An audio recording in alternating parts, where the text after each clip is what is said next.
Olá, eu sou Borges Júnior. No programa de hoje vamos falar do acesso da população LGBTQIA+, a serviços de saúde.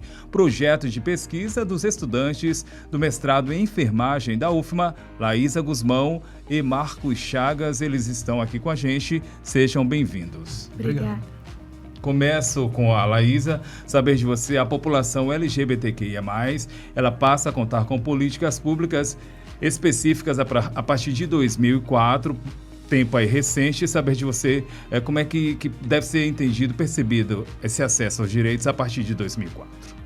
Então, a gente tem aí políticas muito novas, muito recentes, e vê que são políticas que são a nível nacional.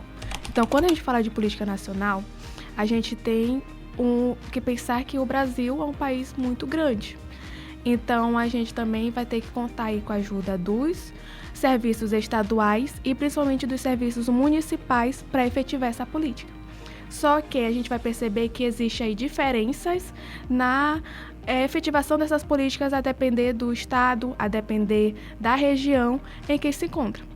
Então, hoje a gente tem que existem programas, atividades muito mais efetivas, por exemplo, na região sul do que na região nordeste. E a gente tem também os números dizendo que na região nordeste a gente tem, por exemplo, índices de violências maiores. Então, a gente, quando fala sobre política, a gente tem que estudar de acordo com a nossa localidade, para que a gente consiga ter ali informações mais específicas. E também fazer com que, entender o que não está acontecendo direito, o que a gente pode melhorar para ir trabalhar com gestores. Esses gestores a gente tem que pensar nos gestores estaduais, nos gestores municipais e também o profissional que está ali na ponta, que a gente chama, que são os profissionais que realmente estão atendendo, que estão nas unidades básicas, nos ambulatórios e também entender como é que funciona a rede SUS, que é a rede de saúde que a gente tem aqui no Brasil. Marcos, a Laísa, ela colocou mais acesso no sul do que aqui no Nordeste. O estudo de vocês, as investigações, apontam algo nesse sentido? Por que dessa diferença? Olha, nesse momento, né, a gente está aqui bem no início do nosso projeto, né? Parte do que a gente traz aqui agora é de um outro projeto que a nossa orientadora, professora, que está à frente disso, né, que trabalhou isso lá na Baixada Maranhense, especialmente na região de Pinheiro. Né? E muito dos trabalhos que eles trouxeram nesse processo mostram uma dificuldade de acesso dessa população, né? Mostram uma invisibilização. Como assim? São indivíduos que estão ali dispersos, são indivíduos que estão da comunidade, né? Que estão invisibilizados, eles não conseguem ter acesso a esses espaços porque eles têm medo da discriminação, eles têm medo de serem expulsos ou serem colocados, ter aquela repulsa inicial, né, de ser atendido pelo profissional, e isso coloca uma situação muito delicada, né? Então, quando a gente vai trazendo aqui agora, o braço de pesquisa agora que a gente está aqui no mestrado do PPG-ENF, é entender como é que funciona São Luís. A gente está falando de uma Baixada Maranhense, está falando de uma região que ainda é próxima de São Luís, mas em termos populacionais é bem menor. São Luís, que é bem maior, tem mais espaços, tem mais trabalho sendo desenvolvido aqui, né? Em algumas casas de acolhimento, né? Em alguns programas aqui da Prefeitura de São Luís também, da CEMUS, né? Entender como é que isso aqui vai funcionar, como é que está aqui em São Luís, como é que vai funcionar. A gente ainda está no início, né? Mas com o tempo a gente vai buscando. E a gente vê que essas informações não estão de fácil acesso. Então, falar assim, as políticas estão sendo efetivas, é exatamente isso que a gente está precisando investigar. Porque o que a gente sabe é muito do senso comum. Então, do que um amigo fala pra gente, o que a gente observa nas redes sociais, mas a gente sentiu essa necessidade de aprofundar com pesquisas, porque a gente não tem dados concretos, a gente tem informações muito indiretas. Então, por isso que agora a gente está vendo, principalmente nessa região São Luís, como eu te falei, cada cidade, cada setor vai ter ali a sua rede. Então, agora a gente precisa identificar como é que essa rede está funcionando aqui em São Luís. Colocou aqui como exemplo a Baixada, onde foi iniciado esse estudo, e a questão do acesso, um dos pontos que tu colocaste foi em relação ao medo, de como vai ser recebido por aqueles profissionais. Sendo aplicado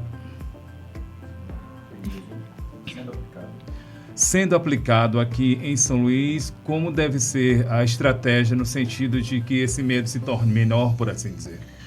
Pois é, essa é uma conversa bem delicada, porque parte de tentar conversar com um profissional de saúde que está ali na ponta, né, de tentar ali conversar com ele e entrar no processo de conscientização. Eu tenho receio até de falar a palavra conscientização, porque isso quando se trata de preconceito, quando se trata de discriminação, são às vezes questões muito enraizadas. E os profissionais, eles têm muita relutância em entender e em participar. E aí existem as nossas conversas que a gente vai ter com os grupos, com as atividades que a gente vai tentar desenvolver dentro das unidades de saúde daqui, né, nas áreas que a gente for fazer a pesquisa, de tentar ver como é que a gente pode trabalhar. Porque assim, enquanto profissional de saúde, né, nós dois somos enfermeiros. A gente tem que separar o que é pessoal do que é profissional, especialmente na área da saúde. Até mesmo porque, para essa população, a gente tem que ter o respeito, a gente tem que entender o respeito a ela. E são populações com características de cuidado específicas, né? E a gente tem que entender isso e separar. Mas o que acontece hoje? Na prática, não há esse processo. Então, conversar sobre isso, levar esse processo de educação continuada para esse profissional em saúde, para entender que existe um cuidado integral específico, fazer ele entender isso é um desafio que a gente se colocou nesse processo de conversa para tentar investigar isso, né? Mas ainda assim é um desafio que é importante, porque são pessoas que são uma comunidade que passa por uma série de estigmas, é abandonada, a gente tem casos, tem relatos de pessoas que são abandonadas, tanto que a gente tem, voltando um pouquinho para as políticas públicas, né, existem casas de acolhimento específicas aqui em São Luís, que tem já pessoas que são acolhidas. Então, se são acolhidas é porque o que tem? É porque tem pessoas que são abandonadas, né? Se você vê pessoas em situação de rua, se você fizesse um pouquinho de censo ali, de conversa com elas para entender, muito provavelmente entre elas tem pessoas da comunidade LGBTQIAPN+. E aí, como é que funciona? Mas são invisibilizadas, a gente não tem dados relacionados a isso, entendeu? Então, assim, é um processo de conversa, é um processo de investigação, mas, acima de tudo, o retorno que a gente dá é justamente tentar trazer para dentro dessas unidades que a gente vai trabalhar esse processo de conversa, esse processo de conscientização, esse processo de aprimoramento como eu posso colocar, do seu fazer profissional, né, para poder realmente ele tentar acolher essa população. Entendeu? Agora, Leisa, pelo que o Marcos colocou, são os próprios profissionais que acabam, por assim dizer, entre aspas, gerando fobia nessas pessoas LGBTQIA+, na busca, no acesso a essa questão da saúde. Isso, de fato, acontece? São pessoas que, por assim dizer, ditas esclarecidas, mas ainda assim têm esse preconceito? De acordo com as pesquisas em Pinheiro, a gente observou que alguns profissionais ainda não conhecem, por exemplo, a própria política. A gente tem a política de 2011, que é a Política Nacional de Saúde, a comunidade LGBT, e muita gente não conhecia, por exemplo. Então, a gente vê que muitos profissionais não sabem como conversar, como promover esse acolhimento. E também não entendem que existem algumas questões que a gente precisa observar mais. Então, por exemplo, nós temos dentro da comunidade mulheres lésbicas. Mulheres lésbicas... Opa, volta. Eu volto da onde? Dentro da comunidade nós temos as mulheres que são lésbicas. E muitas profissionais às vezes não observam a parte das necessidades ginecológicas que elas precisam. Por exemplo, não fazem alguns exames, algumas coisas voltadas ao preventivo, porque subentende-se que como o sexo não é com penetração, não precisa se investigar algumas doenças. E não é assim.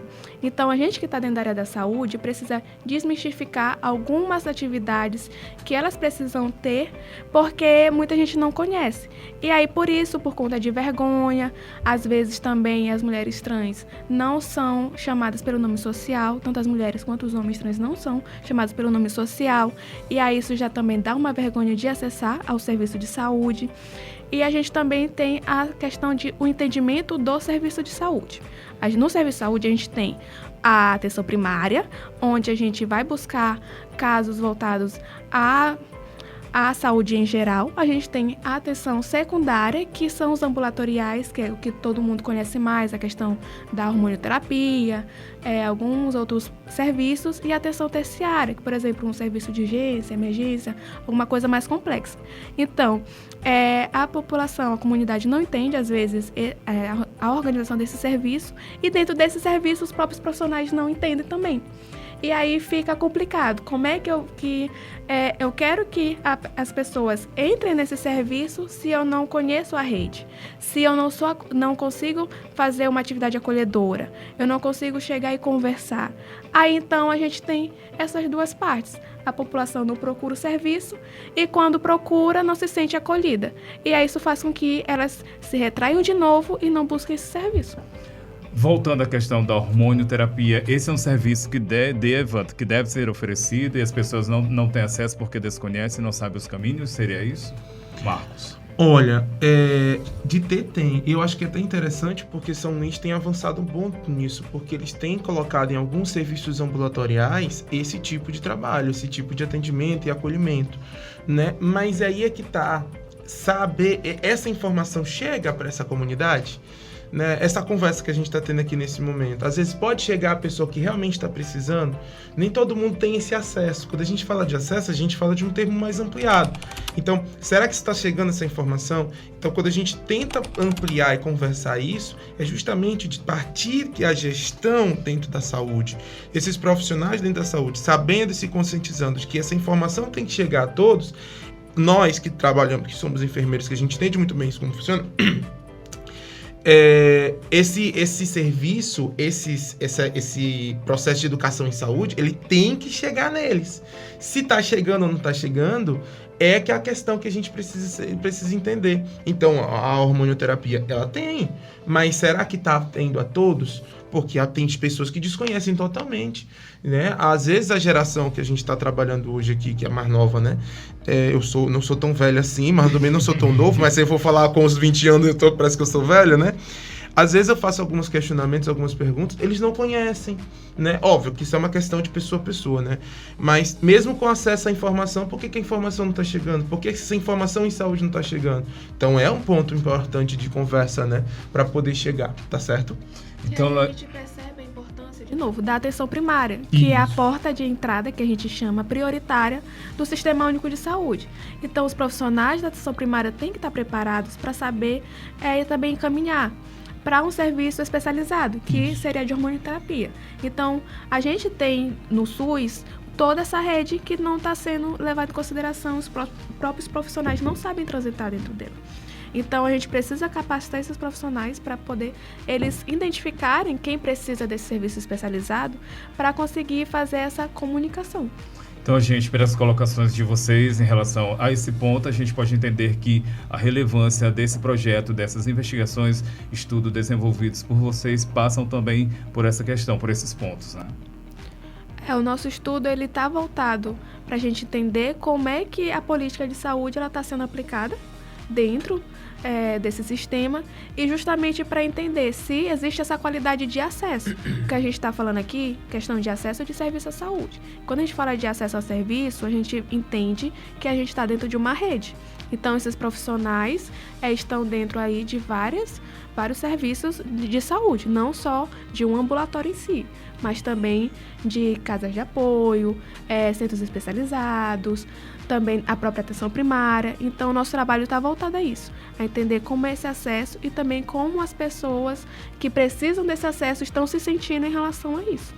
Finalizo pedindo para vocês falarem sobre a expectativa de vocês do grupo ao final da pesquisa dessas investigações. Marcos, Laísa. Olha, a expectativa que a gente tem é muito positiva.